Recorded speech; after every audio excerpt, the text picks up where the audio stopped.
विज्ञान घर। खुद जिए सबको जीना सिखाएं, खुद जिए सबको जीना सिखाएं। विज्ञान घर की आज चलो सैर कराएं, विज्ञान घर की आज चलो सैर कराएं। खुद जिए सबको जीना सिखाएं, खुद जिए सबको जीना सिखाएं। विज्ञान घर की आज चलो सैर कराएं, विज्ञान घर की आज चलो सैर कराएं। विज्ञान घर के सदस्यों का तीसरा दिन। आज का दिन बहुत महत्वपूर्ण है।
बताता हूँ। देखो, मेरा रोबोट फायर कर सकता है, तो फाइटिंग को जवाब भी दे सकता है अपना, ठीक है। दूसरा, उसमें कैमरास लगे हुए हैं, तो वो जब मतलब जहाँ जो वहाँ पर सामने उसके चल रहा होगा, जो उसको ऑपरेट कर रहा होगा, उससे पहुँचा सकता है। तो मतलब ये समझ सकते हैं कि कमांडो अपने हेड को इन्फॉर्मेशन दे रहा है, जो भी है, ठीक है। दूसरा, उसकी ना टायर लॉकिंग सिस्टम है, मतलब जब तक मोटर ऑन है टायर घूमेंगे, उसके बाद वहीं ब्रेक हो जाएंगे, मतलब वहीं रुक जाएंगे, उसके बाद वो हिलेंगे नहीं। तो इससे ना एक एडवांटेज ये मिलता है कि वो खड़े खड़े भी घूम सकता है एक ही जगह। मतलब हम कार घुमाते हैं तो बहुत ज़्यादा जगह लेता है, बट वो एक ही पॉइंट से टर्न कर सकता है।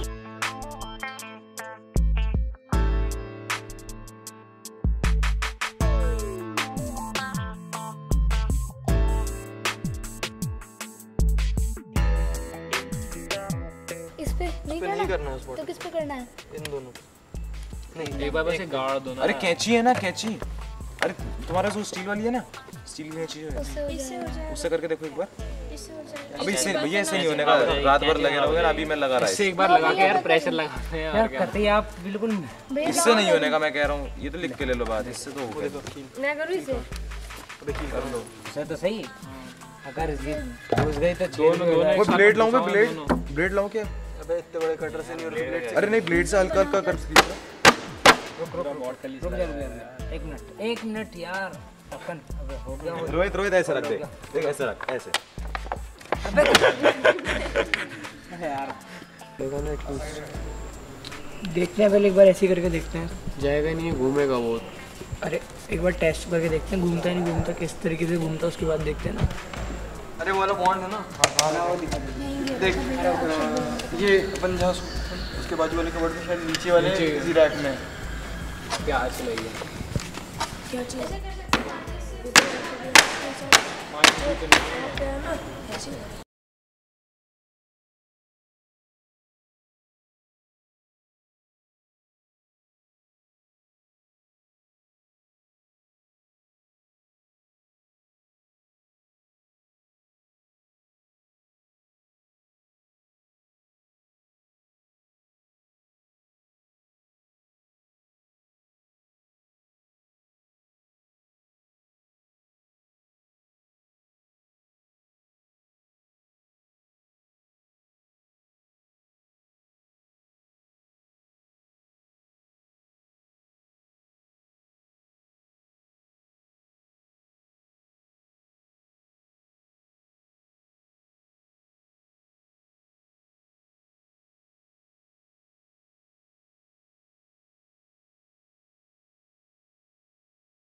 से आए प्रसिद्ध वैज्ञानिक सोनम वांगचुक विज्ञान घर के सदस्यों को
सदस्यों को ऊर्जा की आवश्यकता के बारे में सोचने को कहा और उन्होंने उनसे पूछा कि हम दैनिक जीवन में ऊर्जा की आवश्यकता किन किन कार्यों के लिए करते हैं।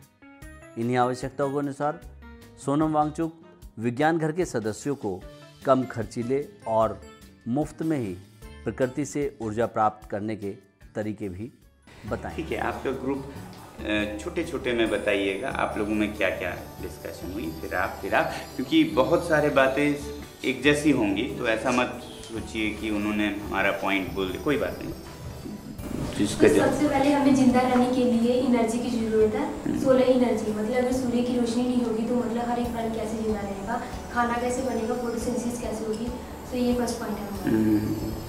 तो दूसरा है हमारा खाना बनाने के लिए, जैसे हमें हीट एनर्जी की ज़रूरत होती है, ये हो गया। फिर केमिकल एनर्जी की ज़रूरत है, फिर बिजली उत्पादन के लिए। नहीं, किन किन चीज़ों के लिए हमें एनर्जी चाहिए, मैंने ये पूछा था कि हमें किन कामों के लिए एनर्जी चाहिए और वो स्रोत क्या क्या है। हाँ, स्रोत क्या क्या है। यातायात के लिए चाहिए सर। हाँ, देखने के लिए भी चाहिए जी, देखने के लिए भी चाहिए, देखने के लिए चाहिए सर, लाइट चाहिए। हाँ, ओके। नहीं, स्रोत अभी नहीं पूछ रहा हूँ मैं, किन किन चीज़ों की। बिजली बनाने के लिए भी चाहिए, जो उपकरण घर में मौसम की जानकारी के लिए भी हमें एनर्जी की जरूरत है।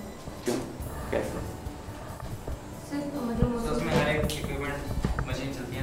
वो तो खैर विशेषज्ञों की बात हुई, हम अपने जीवन में कह रहे हैं। अपने जीवन में तो हम अखबार से पढ़ लेते हैं मौसम की जानकारी, तो उसमें तो हमें खास एनर्जी नहीं चाहिए। अपने आप को मौसम से बचाने के लिए एसी, सर गर्मियों में एसी और ठंड में हीटर। उनके लिए चाहिए। सर अगर टीवी नहीं होगा तो मतलब हमें कैसे पता चलेगा कि मौसम की जानकारी के बारे में? लोगों से सुन लेंगे क्या। मतलब टीवी के लिए एनर्जी चाहिए, मगर मौसम के लिए एनर्जी नहीं चाहिए ना। टीवी चलाना हो तो वो तो फिल्म देखना हो, न्यूज़ पढ़ना हो, देखना जो भी हो, मगर सिर्फ मौसम के लिए अलग से एनर्जी नहीं चाहिए। ओके ठीक है, तीन सुनते हैं हम। पहले टॉप 3 विशेष तो आप बताएंगे। मैं स्रोत का अभी नहीं पूछ रहा हूँ, किन किन चीज़ों के लिए एनर्जी चाहिए आपके? Sir computers and super computers के लिए एनर्जी चाहिए सबसे इम्पोर्टेंट। ये आपके 3 बातें बताइएगा, और बहुत भी होंगे। आपके कंप्यूटर्स चलाने के लिए हमें ऊर्जा चाहिए। आप इस ग्रुप नहीं तो इस ग्रुप से पहले, और दूसरी चीज़ हमें वाटर के लिए चाहिए सर, वाटर हार्वेस्टिंग के लिए और वाटर लेने के लिए। जैसे हम लोग प्लेन एरिया में हैं, हमारे पास कोई वो वाटर सोर्स ऐसा नदी या कुछ नहीं है, तो ग्राउंड वाटर लेने के लिए हमें एनर्जी, पानी चढ़ाने के लिए हमें ऊर्जा चाहिए। 2 बातें हो गई। और हैवी मशीनरी, इंडस्ट्रियल मशीनरी जहाँ पे सारा प्रोडक्शन होता है और मशीनों को चलाने लाइट्स चलती है, जैसा भी हो, छोटी हो बड़ी हो, मशीनों को चलाने के लिए भी ऊर्जा। मशीन हमारा काम तो करती है, मगर वो मांगती है हमसे क्या? एनर्जी। कम से कम हमें ऊर्जा शक्ति दे दो, बाकी हम आपका तोड़ेंगे, जोड़ेंगे, जो भी करेंगे, है ना। मशीनें जो करती हैं लाइफ प्रोसेसेस, जैसे स्टिमुलाई, रेस्पिरेशन, सर इन सब चीज़ों के लिए हमें एनर्जी चाहिए। जीवन जीने के लिए। सर फूड से हमें एनर्जी मिलती है। तो हमें जिंदा रहने के लिए Yes, sir. एनर्जी चाहिए, ठीक है।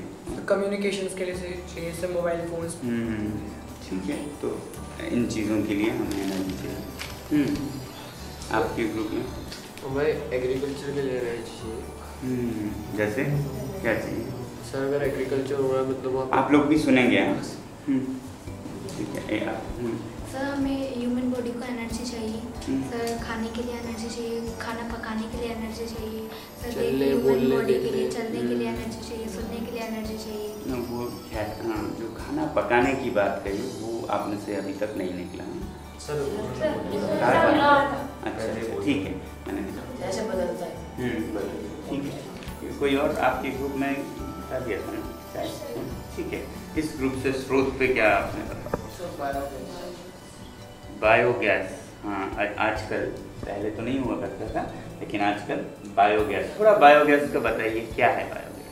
सर बायोगैस में मतलब वेस्ट मटेरियल होता है, या फिर जैसे कई जगह गोबर गैस होती है जिसमें हम काव डंग वगैरह, गोबर वगैरह यूज करते हैं, तो उससे सड़ाते हैं तो मीथेन बनती है। तो उस मीथेन का यूज करके हम एनर्जी का बनाते हैं।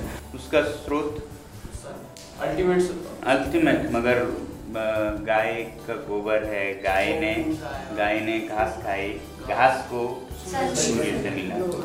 ठीक है।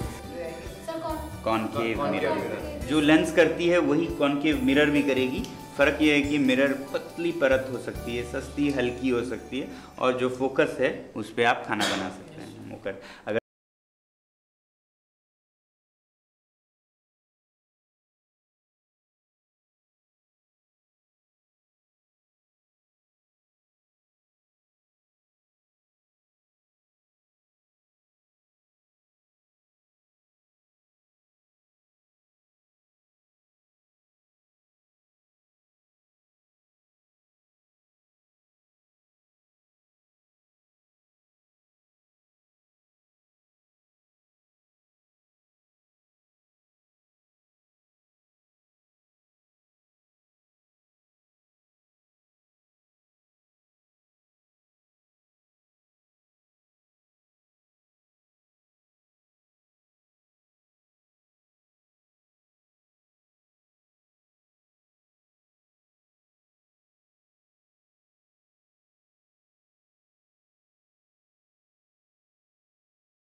पड़ती है उस पे सफ़ेद लगाओ और शीतल करो।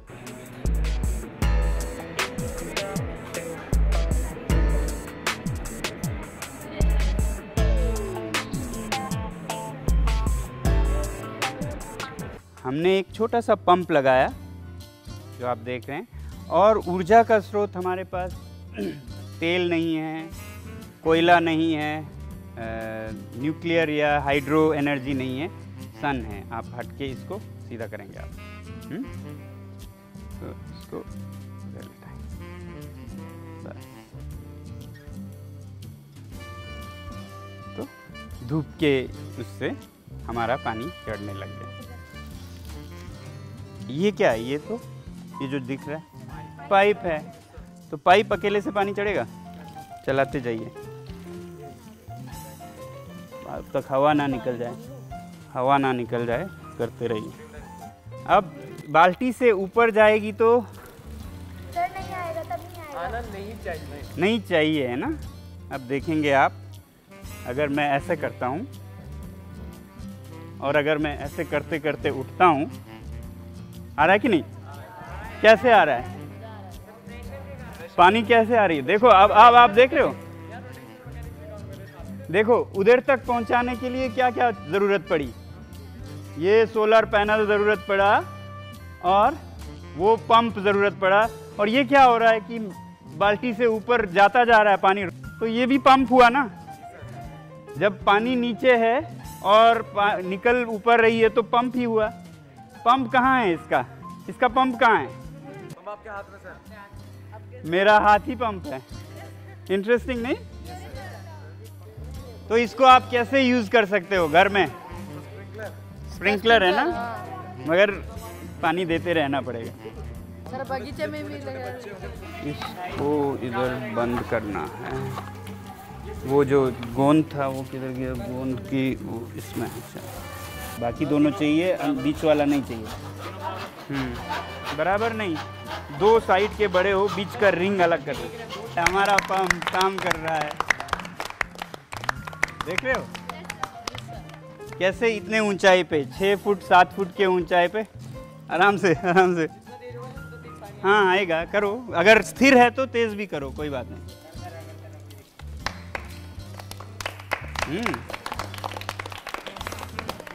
कैसे जा रहा है पानी, कुछ समझ आया? हाँ हाँ, स्क्रू ड्राइवर की टेक्निक है। सोनम वांगचुक ने कुछ ही समय में विज्ञान घर के सदस्यों को बिना पंप के ऊंचाई पर पानी पहुंचाने की टेक्निक सिखा दी।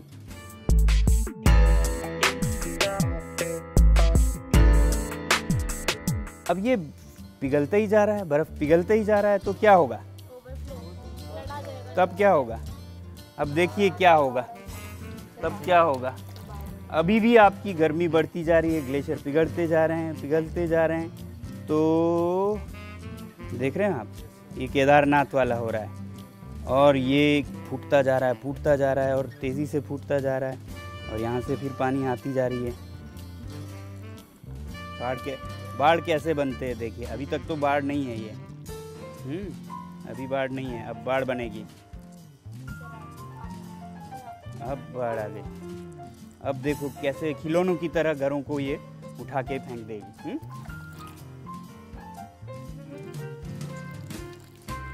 ये जो जा रही है ना, ये बहुत बड़ा हो सकता है। हाँ, ये 100-200 गुना बड़ी है, ठीक है। तो इस तरह से ये इस मतलब फट भी जाता है ये, और ये सब ले जाती है। सक्शन करते हैं तो वो जो पानी चढ़ता है ना, वो हमारे ताकत के कारण से नहीं चढ़ रहा है। वो थोड़ा मुश्किल होगा समझना, फिर भी समझिए। वो जो पर्यावरण है, एनवायरनमेंट है ना, उसमें हवा का जो दबाव है, उसके वजह से पानी चढ़ रहा है। हमने वैक्यूम क्रिएट की, तो उस वैक्यूम को भरने के लिए पानी चढ़ रहा है। कौन चढ़ा रहा है? हम नहीं चढ़ा रहे हैं, वो एटमॉस्फेयर, पूरे एटमॉस्फेयर का प्रेशर है, वो चढ़ा रहा है। जॉइंट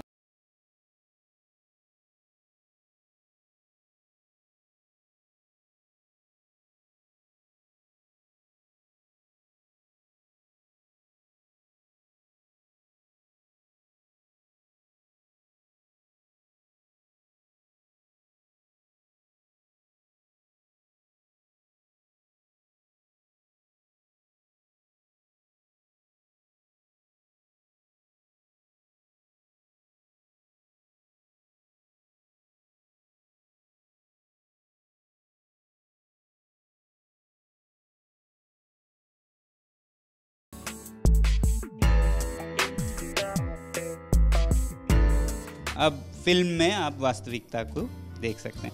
अब वक्त है सोनम वांगचुक जी की बनाई फिल्म को देखने का। उन्होंने किस प्रकार कम पानी वाले स्थान पर पानी पहुंचा दिया और आइस स्तूपा का निर्माण कैसे किया। Concept that we call the ice stupa form of artificial glaciers, cones of ice that rise vertically upwards and hence does not melt easily in the sun.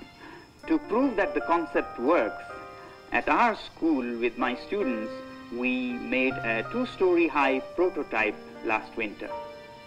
The principle or the science behind it is rather simple, that water always maintains its level. We buried a pipeline with its inlet some distance upstream and the outlet where we wanted the glacier to be. Therefore, there was a difference in height between the inlet and the outlet of the pipe. Since water maintains its level, the water at the outlet of the pipe rises to almost the same height as the source, and this requires no electricity, no machines, it's just gravity. Now this water that gushes out from the top of the outlet starts freezing immediately as it comes into contact with winds of -20 to -50 degrees centigrade. And as it does this, it naturally takes the shape of a huge ice cone. I have been engaged here at the school Green Go Organic project starting this year. So one of our projects, one important project that is in Payang village here, because of the shortage of water, where roughly 1,000 acres of land is lying barren as desert because of shortage of water. So this winter we are going to build a field of several ice stupas, each 12 stories high, to green this desert. It will not only solve the crisis facing our farmers, but actually help green the vast desert land which we find next to every village in Ladakh. This money won't be wasted. This will be benefit to all the world.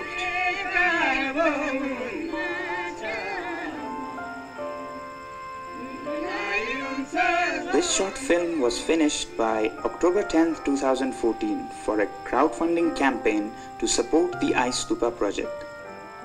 After January, the Ice Stupa grew to a maximum height of 64 feet, which was 11 feet taller than the current Guinness World Record for a man-made ice structure.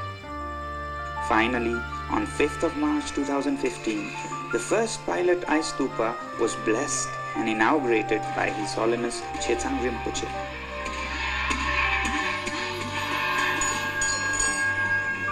On this occasion, roughly 1,000 people planted 5,000 trees to be irrigated by the Ice Stupa artificial glacier system. The whole project represents a unique and harmonious blend of tradition and technology for the benefit of the earth and all sentient beings, as promoted by His Holiness Tigum Kyabgon Chetsang Rinpoche. अभी क्या हुआ है, वो जो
खुद जिए सबको जीना सिखाएं।